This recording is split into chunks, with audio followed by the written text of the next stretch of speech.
আল্লাহ পাক রব্বুল আলামিন বলেন, যারা মিথ্যা সাক্ষ্য দিবে তারা আল্লাহর খাঁটি বান্দা হতে পারবে না। যারা আল্লাহর কথা মতো চলবে, মিথ্যা সাক্ষ্য দিবে না, তারাই আল্লাহর খাঁটি বান্দা হতে পারবে। আল্লাহর খাঁটি বান্দা কারা? আল্লাহ পাক রব্বুল আলামিন বলেন সূরা ফুরকানের 63 নম্বর আয়াতে, আল্লাহ পাক রব্বুল আলামিন বলেন, ওয়া ইবাদুর রহমানিল্লাযীনা ইয়ামশুনা আলাল আরদ হাওনা ওয়া ইযা খাতাবাহুমুল জাহিলুনা ক্বালু সালামা।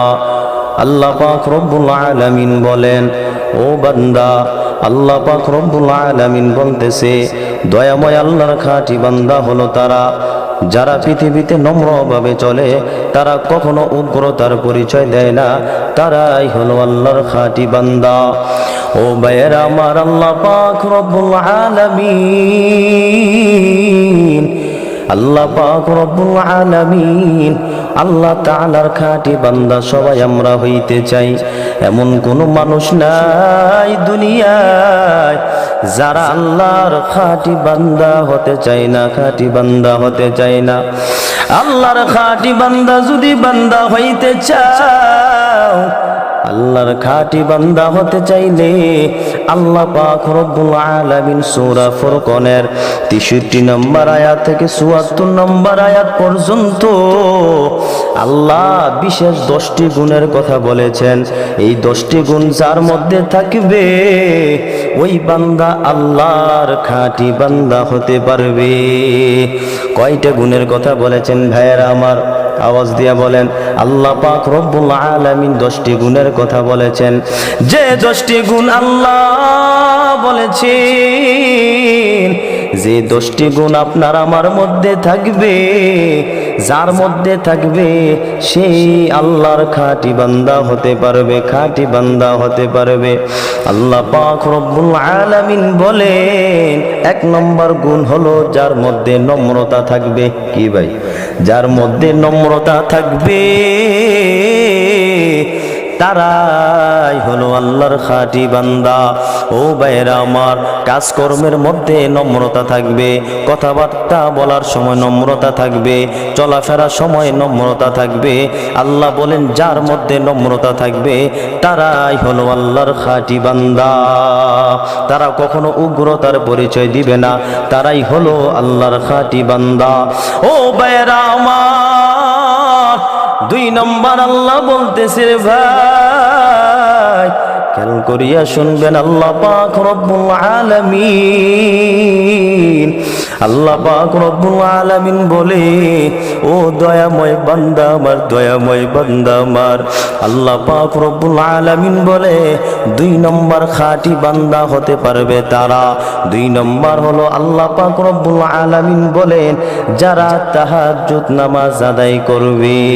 ভাইরা আমার, কি 2 নম্বর হলো যারা তাহাজ্জুদ নামাজ আদায় করবে, তারাই হলো আল্লাহর খাঁটি বান্দা। দুনিয়ার মানুষ সবাই ঘুমিয়ে থাকবে, সবাই নিদ্রায় থাকবে, যারা আল্লাহর খাঁটি বান্দা, আল্লাহর প্রকৃত বান্দা, তারা ঘুমটাকে সরাইয়া, ঘুম থেকে দূরে সরাইয়া আল্লাহ তাআলার রাজি খুশি করবার জন্য তারা 2 রাকাত তাহাজ্জুদ নামাজ আদায় করবে, নামাজ আদায় করবে। আল্লাহ বলে, যারা শেষ রাতে, গভীর রাতে 2 রাকাত তাহাজ্জুদ নামাজ আদায় করবে, তারাই হলো আল্লাহর খাঁটি বান্দা। কয়টা পাইলাম? 2টা। 1 নম্বর হলো যাদের মধ্যে নম্রতা থাকবে, তারাই হলো আল্লাহর খাঁটি বান্দা। 2 নম্বর হলো যারা তাহাজ্জুদ নামাজ আদায় করবে শেষ রাত্রে ঘুম থেকে উঠিয়া, তারাই হলো আল্লাহর খাঁটি বান্দা। আল্লাহ পাক রব্বুল আলামিন 3 নম্বরে বলতেছে সূরা ফুরকানের মধ্যে, যারা জাহান্নাম থেকে মুক্তি চাইবে, জাহান্নাম থেকে মুক্তি চাইবে আল্লাহর কাছে, তারাই হলো খাঁটি বান্দা। নবী করিম সাল্লাল্লাহু আলাইহি সাল্লাম বলেন, যারা সব সময় একটি দোয়া পড়বে তারাই জাহান্নাম থেকে মুক্তি পাবে। ওই দোয়াটা হলো, আল্লাহুম্মা জিনি মিনান নার আল্লাহুম্মা জিনি মিনান নার। এই দোয়াটা যারা পড়বে তাদেরকে আল্লাহ জাহান্নাম থেকে মুক্তি দিবে। আবার আল্লাহ সূরা ফুরকানের মধ্যে বলতেছে, যারা জাহান্নাম থেকে মুক্তি চাইবে তারাই হলো আল্লাহর খাঁটি বান্দা। ও ভাইয়েরা আমার, এবার আসেন 4 নম্বর হলো আল্লাহ পাক রব্বুল আলামিন বলে 4 নম্বর হলো আল্লাহর খাঁটি বান্দা হলো তারা যাদেরকে আল্লাহ ধন সম্পদ দিয়েছে এবং ধন সম্পদের মধ্য হতে ব্যয় করবে এমনভাবে মধ্যম পন্থায় ব্যয় করা, যেমনভাবে বেশিও না দিয়ে দেওয়া আবার অল্প না দেওয়া, কৃপণতা না করা। আল্লাহ বলেন তারাই হলো আল্লাহর খাঁটি বান্দা। নিজের পরিবারের জন্য কিছু রাখবেন, তারপর কিছু মানুষকে দান করবেন, এটাই হলো আল্লাহর খাঁটি বান্দা। তারাই হলো আল্লাহর খাঁটি বান্দা। নিজের জন্য কিছু রাখবেন, পরিবারের জন্য কিছু রাখবেন, তারপর কিছু গরিবদেরকে দান করবেন, এইটাই হলো মধ্যম পন্থা।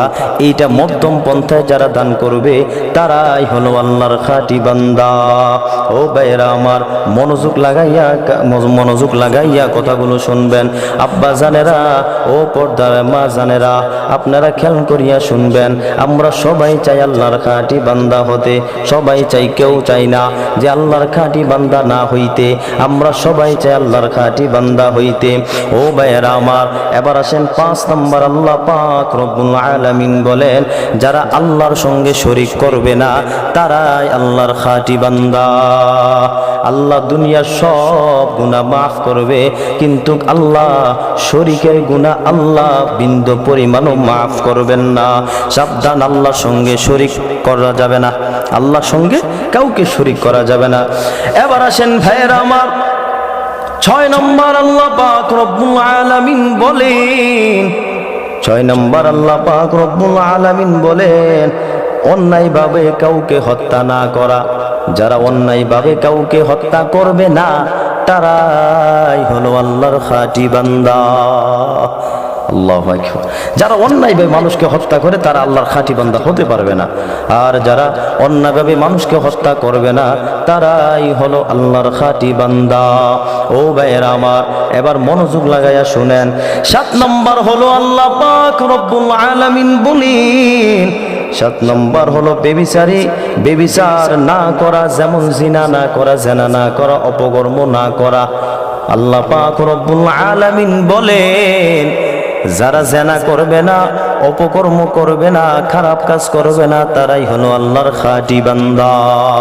অতএব আল্লাহ আমাদের সবাইকে জেনা থেকে বাঁচবার তৌফিক দান করেন এবং অপকর্ম থেকে বাঁচবার তৌফিক দান করেন, আমিন। এবার আসেন ভাইয়েরা আমার, 8 নম্বর আল্লাহ পাক রব্বুল আলামিন বলেন মিথ্যা সাক্ষ্য না দেওয়া। যারা মিথ্যা সাক্ষ্য দিবে না, সত্য পথে থাকবে, তারাই হলো আল্লাহর খাঁটি বান্দা। আল্লাহ পাক রব্বুল আলামিন বলেন যারা মিথ্যা সাক্ষ্য দিবে তারা আল্লাহর খাঁটি বান্দা হতে পারবে না। যারা আল্লাহর কথা মতো চলবে, মিথ্যা সাক্ষ্য দিবে না, তারাই আল্লাহর খাঁটি বান্দা হতে পারবে। ও ভাইয়েরা আমার, সাবধান, চার দোকানে বসিয়া এক কাপ চা খাইয়া মানুষের গীবত করিয়েন না, মানুষের চুগলখড়ি করিয়েন না, মানুষের পরনিন্দা করিয়েন না, মিথ্যা সাক্ষ্য দিয়েন না। যদি মিথ্যা সাক্ষ্য দেন আল্লাহর খাঁটি বান্দা আপনি হতে পারবেন না। আর আল্লাহর খাঁটি বান্দা না হতে পারলে আপনার জন্য জাহান্নাম ছাড়া আর কিছু উপায় থাকবে না। ভাইয়েরা আমার, আল্লাহ পাক রব্বুল আলামিন 9 নম্বরে বলেন, 9 নম্বরে আল্লাহ বলতেছে কোরআনের কথা মনে প্রাণে মানা। কোরআনে আল্লাহ যা হারাম করছেন তা হারাম ভাবে মানা, কোরআনে যা জায়েজ করেছেন তা জায়েজ ভাবে মানা, কোরআনে যা নিষেধ করেছেন তা নিষেধ ভাবে মানা, কোরআনে যা আদেশ করেছেন তা আদেশ ভাবে মানা। এটাই হলো কোরআনকে মানা। যারা কোরআনের কথা অনুযায়ী মানবে, কোরআনকে মানবে, কোরআনের কথা অনুযায়ী মানবে, আল্লাহর কথা অনুযায়ী মানবে, তারাই হলো আল্লাহর খাঁটি বান্দা। এবার আসেন ভাইয়েরা আমার, 10 নম্বর শেষ নম্বরটা আল্লাহ পাক রব্বুল আলামিন বলেন পরিবার ও সন্তানকে ভালো বানানোর ফিকির করা। পরিবারকে, পরিবার মানুষদেরকে, মা বোনদেরকে এবং সন্তানদেরকে ভালো বানানোর ফিকির করা। যারা ফিকির করবে আল্লাহ রাস্তায় দেওয়ার জন্য, একজন আলেম বানানোর জন্য, হাফেজ বানানোর জন্য, যারা ফিকির করবে আল্লাহ রাস্তায় দেওয়ার ফিকির করবে, আল্লাহ বলেন তারাই হলো আল্লাহর খাঁটি বান্দা। ভাইয়ের আমার, কথাগুলো বুঝছেন? এবার আপনাদেরকে আমি আবারও বলি ভাইয়ের আমার, আল্লাহ পাক রব্বুল আলামিন বলেন, হ্যাঁ, 10টা গুণ যার মধ্যে থাকবে তারাই হলো আল্লাহর খাঁটি বান্দা, তারাই আল্লাহর খাঁটি বান্দা হতে পারবে। মনোযোগ লাগায় শুনবেন, খেয়াল করিয়া শুনবেন আব্বা জানেরা, ও মুরব্বীরা খেয়াল করিয়া শুনবেন। আল্লাহ পাক রব্বুল আলামিন বলেন, 1 নম্বর হলো কথাবার্তা, চলনে, হ্যাঁ, চলাফেরায়, কথাবার্তায়, জীবনে চলার পথে সবখানে নম্রতা থাকা। যার মধ্যে নম্রতা থাকবে তারাই আল্লাহর খাঁটি বান্দা, উগ্রতার পরিচয় দিবে না, তারাই আল্লাহর খাঁটি বান্দা। 2 নম্বর আল্লাহ বলেন, যারা তাহাজ্জুদ নামাজ আদায় করবে, গভীর রাত্রে ঘুম থেকে উঠে তাহাজ্জুদ নামাজ আদায় করবে, তারাই হলো আল্লাহর খাঁটি বান্দা। এবার আসেন ভাইয়েরা আমার, 3 নম্বর আল্লাহ বলেন, যারা জাহান্নাম থেকে মুক্তির দোয়া চায়, আল্লাহর কাছে জাহান্নাম থেকে মুক্তি চায়, আল্লাহুম্মা আজিরনি মিনান নার, আল্লাহ আমাকে জাহান্নাম থেকে মুক্তি দান করেন, জাহান্নামের আগুন থেকে মুক্তি দান করেন। যারা আল্লাহর কাছে জাহান্নাম থেকে মুক্তির দোয়া চায় তারাই হলো আল্লাহর খাঁটি বান্দা। 4 নম্বরে আল্লাহ বলেন, হ্যাঁ, আল্লাহ যাকে সম্পদ দিয়েছেন, হ্যাঁ, সম্পদ দিয়েছেন, এই সম্পদ থেকে মধ্যম পন্থা দান করা, বেশি না দেওয়া আবার কৃপণতার মতন কমও না দেওয়া, মধ্যম পন্থায় দান করা, তাদেরকে বলেন আল্লাহ খাঁটি বান্দা। এবার আসেন 5 নম্বর আল্লাহ বলেছিল, আল্লাহর সঙ্গে শরীক করা যাবে না, যারা করবে তারা আল্লাহর খাঁটি বান্দা হতে পারবে না, যারা করবে না তারা আল্লাহর খাঁটি বান্দা হতে পারবে। 6 নম্বর হলো অন্যায়ভাবে কাউকে হত্যা না করা, যারা হত্যা অন্যায়ভাবে কাউকে করবে না তারাই আল্লাহর খাঁটি বান্দা, আর যারা করবে তারা আল্লাহর খাঁটি বান্দা হতে পারবে না। ভাইয়েরা আমার, 7 নম্বরে আল্লাহ বলেন, বেবিচার না করা, অর্থাৎ জেনা না করা, অপকর্ম না করা, কুকর্ম না করা। যারা কুকর্ম, বেবিচার, হ্যাঁ, এগুলা করবে তারা আল্লাহর খাঁটি বান্দা হতে পারবে না। যারা করবে না, বিরত থাকবে, দূরে থাকবে, তারাই আল্লাহর খাঁটি বান্দা। 8 নম্বর আল্লাহ বলেন, মিথ্যা সাক্ষ্য দিও না, মিথ্যা সাক্ষ্য দিলে আল্লাহর খাঁটি বান্দা হওয়া যাবে না। আমরা তো ভাইয়েরা আমার, হ্যাঁ, কিছু টাকা পয়সা খাইয়া মানুষের পক্ষে নেওয়ার জন্য, হ্যাঁ, সত্যকে মিথ্যা, মিথ্যাকে সত্য রূপান্তরিত করি। আল্লাহ আমাদের মাফ করুক। এই সত্যকে মিথ্যা, মিথ্যাকে সত্য বলে চাপাইয়া দেওয়া, সম্পূর্ণ এটা মিথ্যা সাক্ষ্য দেওয়া। আর মিথ্যা সাক্ষ্য যদি দেন, আল্লাহ বলেন ওই বান্দা জাহান্নামে যাবে, আর আল্লাহর খাঁটি বান্দা হতে পারবে না। 9 নম্বর আল্লাহ বলেন, কোরআনের কথা অনুযায়ী মানা, কোরআনে যা বলেছেন, হারামকে হারাম মানা, হালালকে হালাল মানা, এবং কি, হ্যাঁ, সত্যকে সত্য মানা, যেটা আদেশ করেছেন আদেশকে আদেশ মানা, নিষেধকে নিষেধ মানা, হ্যাঁ, তারাই হলো আল্লাহর খাঁটি বান্দা। 10 নম্বরে আল্লাহ বলেন, পরিবার এবং সন্তানদেরকে ভালো বানানোর ফিকির করা, আল্লাহর রাস্তায়, হ্যাঁ, আল্লাহ ওয়ালা বানানোর ফিকির করা। যারা আল্লাহ ওয়ালা বানানোর ফিকির করবে তারাই হলো খাঁটি বান্দা। আল্লাহ তাআলা আমাদের সবাইকে, হ্যাঁ, আল্লাহ তাআলার খাঁটি বান্দা হওয়ার তৌফিক দান করেন। বলেন আমিন।